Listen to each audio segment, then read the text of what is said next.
Assalamualaikum warahmatullahi wabarakatuh. Alhamdulillahirabbil alamin wa bihi nasta'in wa ala umuri dunya waddin wassalatu wassalamu ala asrafil anbiya'i wal mursalin sayyidina wa maulana Muhammadin wa ala alihi washabihi ajmain wa la haula wa la quwata illa billahil aliyyil azim. Yang terhormat guru tercinta Buya Yahya beserta keluarga, semoga Allah Subhanahu wa taala senantiasa memanjangkan umur beliau dalam ketaatan serta sehat walafiat dan juga memudahkan segala urusannya, baik urusan dunianya maupun urusan akhiratnya, terutama dalam urusan dakwahnya. Amin amin ya rabbal alamin. Dan tak lupa yang kami hormati para hadirin, para pemirsa Al-Bahjah TV dan pendengar setia radioku dimanapun Anda berada.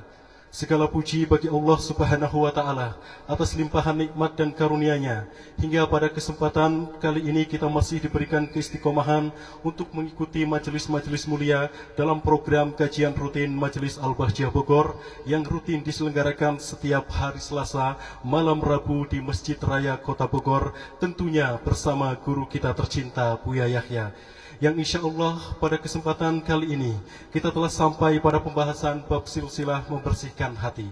Mari kita persiapkan hati dan pikiran kita untuk menyimak ilmu-ilmu yang akan beliau sampaikan. Langsung saja kepada guru kita tercinta Buya Yahya. Dengan segala hormat kami persilahkan. Allahumma sholli ala Sayyidina Muhammad. Allahumma sholli ala Sayyidina Muhammad. Uzkuru salata ala Nabi Muhammad.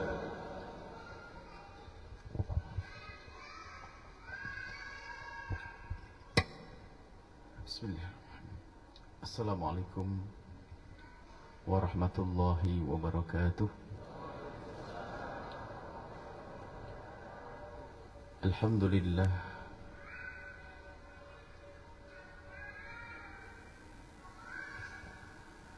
Alhamdulillah. Nahmaduhu subhanahu wa ta'ala hamdan yuwafi ni'amahu wa yukafi'u mazidah.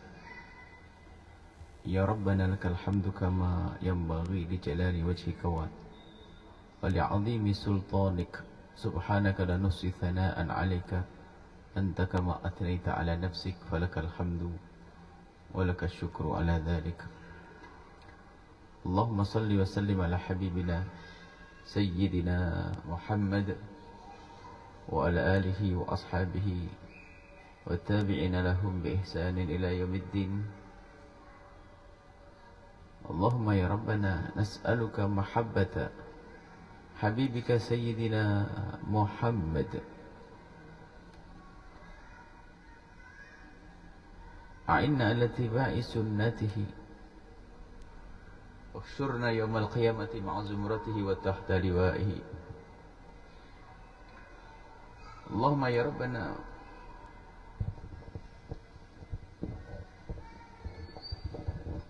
Allahumma ya Rabbana a'inna ala tiba'i sunnatihi wa amitna ya Rabbana ala millatihi wa khsurna ya Rabbana yawmal qiyamati ma'a zumratihi wa tahta liwa'ihi. Urzuqna ya Rabbana taubata qabla al-maut wa syahadata 'inda al-maut wal jannata ba'da al-maut. Amma ba'd.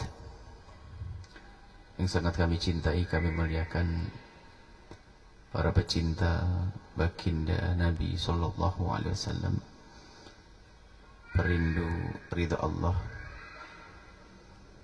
yang sangat kami cintai. Alhamdulillah malam ini kita bisa berkumpul di sini, dan harus kita sadari bahwa tidak ada seorang hamba yang bisa berada di tempat yang baik kecuali karena Allah telah memilihnya untuk menjadi baik. Alhamdulillah kita dipilih oleh Allah di antara sekian banyak hamba-hamba Allah. Kita dipilih menjadi hamba yang saat ini bisa duduk di taman surga Allah. Semoga Allah memberikan ketulusan. Dan semoga seperti Allah mengumpulkan kita saat ini di dunia, Allah mengumpulkan kita kelak di surga di tengah-tengah kita ada baginda Nabi Muhammad sallallahu alaihi wasallam. Kita berada di bulan Maulid. Akan tapi ini sudah zikir Al-Fatihah. Kita masih berada di bulan Maulid.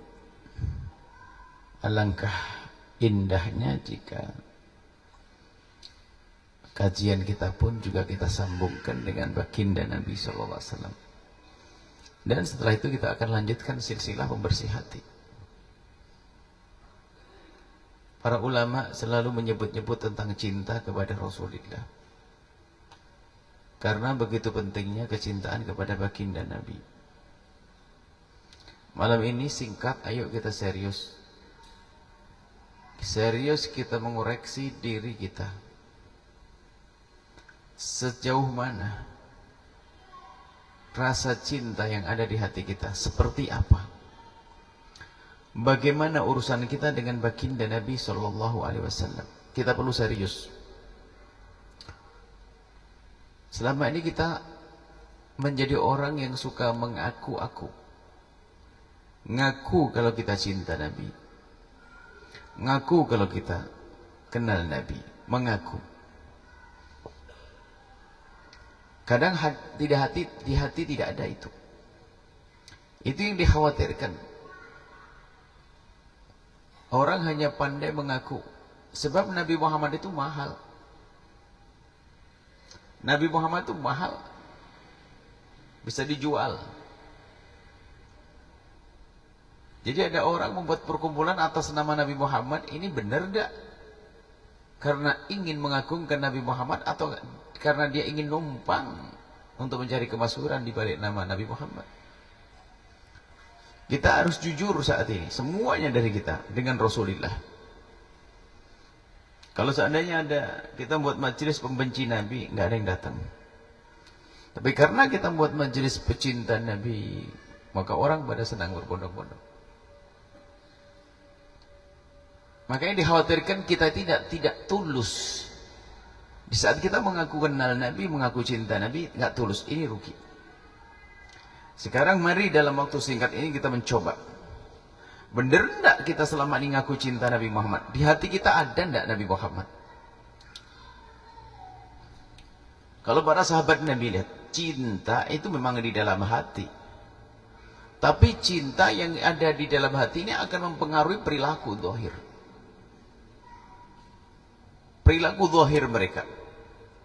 Hingga puncaknya mereka tuh rela merenggang nyawa, mati demi membela Rasulullah. Para sahabat Nabi terdahulu, kalau Nabi itu berwudu, berebut. Wakadu ayyaqtatilu fi wudu'ihi sallallahu alaihi wasallam. Mereka berebut untuk mengambil percikan dari air wudunya Nabi untuk mendapatkan keberkahan. Kalau Nabi potong rambut, tidak ada rambut yang dipotong kecuali sudah ditangkap oleh sahabat Nabi dengan tujuan untuk mendapatkan keberkahan rambut dan agar rambut tidak jatuh ke bumi lalu diinjek oleh orang. Ma tanakhama nukhamatan illa wasaqatat fi kaffi rajulin minhum fadallaka biha wajhah. Ada lagi yang lebih serem dan tidak indah kalau itu dinisbatkan ke kita. Apa itu? Baginda Nabi itu tidak membuang dahak kecuali sudah ditangkap oleh sahabat Nabi. Salah satu sahabat Nabi ditangkap dan diusapkan di wajahnya. Tapi ingat, ini dahak siapa? Dahak Rasulullah. Jangan dianggap ada kotor pada Nabi. Nabi bersih. Dahaknya Rasulullah. Yang perlu kita cermati, apa sih yang menjadikan mereka seperti itu? Urusan rambut, urusan dahak, urusan rambut, urusan dahak, menjadikan mereka berbuat seperti itu karena apa? Ada hubungannya dengan Nabi Muhammad sallallahu alaihi wasallam. Nah, sekarang kita ini bagaimana dengan Rasulullah? Kita perlu membiasakan, yuk singkat saja. Kita harus membiasakan hormat deh dengan Nabi. Pastikan mulai saat ini. Satu-satu. Di saat disebut nama baginda Nabi, di saat disebut nama baginda Nabi, harus ada tanda hormat pada diri kita. Jika Imam Muhammad Al-Baqir, salah satu dari cucu baginda Nabi, cucu keturunan, itu di saat disebut qala Rasulullah, Nabi Muhammad bersabda, pucat wajahnya, karena merasa seolah-olah melihat Rasulullah. Sekarang apa yang hendaknya kita lakukan? Kita berusaha. Maka di saat disebut nama baginda Nabi Muhammad sallallahu alaihi wasallam, berlatihlah, biasakan kalau kita harus mendengarnya. Ibaratnya kalau kita lagi mengunyah, berhenti dulu sesaat di saat kita mendengar nama baginda Nabi. Di saat kita melakukan sesuatu, hendaknya harus ada perubahan pada diri kita. Karena nama beliau disebut, kemudian setelah itu bergegas kita mengucapkan selawat kepada Rasulullah sallallahu alaihi wasallam. Pastikan itu. Bukankah Nabi pernah menyebutkan al-bakhilu man idza dzukirtu indahu wa lam yusalli alayya? Si pelit adalah orang yang di saat mendengar namaku disebut tapi enggak mau berselawat kepadaku. Jadi biasakan bersalawat, jangan ragu, ini untuk Nabi Muhammad yang keberkahannya akan kembali kepada kita, kebaikannya kembali kepada kita. Bersalawat jangan ragu mengucapkan salawat kepada Rasulullah. Sallu ala Nabi Muhammad. Sallu ala Nabi Muhammad. Biasakan lisan kita berucap dan jangan ragu. Bahkan tambahkan kekhusyuan seolah kita melihat wajah baginda Nabi. Allahumma salli ala Sayyidina Muhammad. Ada di sebuah tempat nama Nabi Muhammad disebut berkali-kali, nggak pernah ada suara sambutan dari.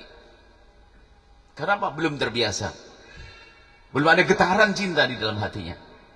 Kalau sudah mendengar bahasanya yang mendengar Nabi bersabda, jika disebut namaku kok diam saja, maka dia adalah si pelit. Pelit cinta, pelit hati, nggak kenal Nabi. Maka perlu kita biasakan ini satu-satu ini. Biasakan kita di saat disebut nama Nabi Muhammad harus ada perubahan pada diri kita. Nama Nabi Muhammad sallallahu alaihi wasallam disebut, harus ada tanda hormat pada diri kita. Dan jangan lupa berselawat. Adapun keutamaannya selawat, di samping selawat itu adalah makna penghormatan kita kepada Rasulullah. Di balik selawat itu ada banyak kebaikan yang disebutkan oleh Allah, di antaranya walladzi yusalli 'alaikum wa malaikatuhu liyukhrijakum minadh-dhulumati ilan nur. Allah yang berselawat kepada kalian. Dan juga malaikatnya diajak berselawat untuk mengeluarkan kalian dari kegelapan menuju cahaya. Gelapnya hidup susah. Gelapnya hidup adalah susah dengan segala macam permasalahan. Ila nur, kepada cahaya hidup yang indah. Allah, maksudnya Allah kalau sudah berselawat kepada hambanya, itu artinya hamba itu akan diangkat dan diselamatkan. Pertanyaannya, bagaimana agar Allah berselawat kepada kita? Walladzi yusalli 'alaikum wa malaikatuh. Di dalam Al-Quran disebutkan Allah berselawat kepada kalian. Allah memberikan karunia, rahmat, kesejahteraan kepada kalian. Oh, Allah memberikan salawat. Bagaimana agar kita mendapatkan salawat Allah tadi? Bagaimana agar kita mendapatkan salawat Allah kepada kita? Yang salawat Allah kepada kita adalah pertolongan, hidayah, bimbingan, dan seterusnya. Cara agar Allah berselawat kepada kita adalah ikuti petunjuk baginda Nabi sallallahu alaihi wasallam, man shalla alayya marratan sallallahu alaihi biha asyra. Kalau ada orang berselawat kepada baginda Nabi sekali, maka Allah akan balas 10 kali. Allah balas 10 kali. Dibalas oleh Allah 10 kali. Kalau dibalas sekali saja sudah cukup, tapi dibalas 10 kali. Maka di saat orang membaca selawat sebanyak-banyaknya, maka akan turun rahmat kepadanya sebanyak-banyaknya. Ini yang pertama. Pastikan di saat disebut nama beliau kita berselawat. Kemudian setelah itu perbanyaklah selawat kepada Rasulullah dalam gerak-gerik kita. Jadi orang berselawat itu mudah, kapan saja bisa. Wanita dalam keadaan haid boleh baca selawat, berjalan selawat, duduk selawat, kemana-mana selawat.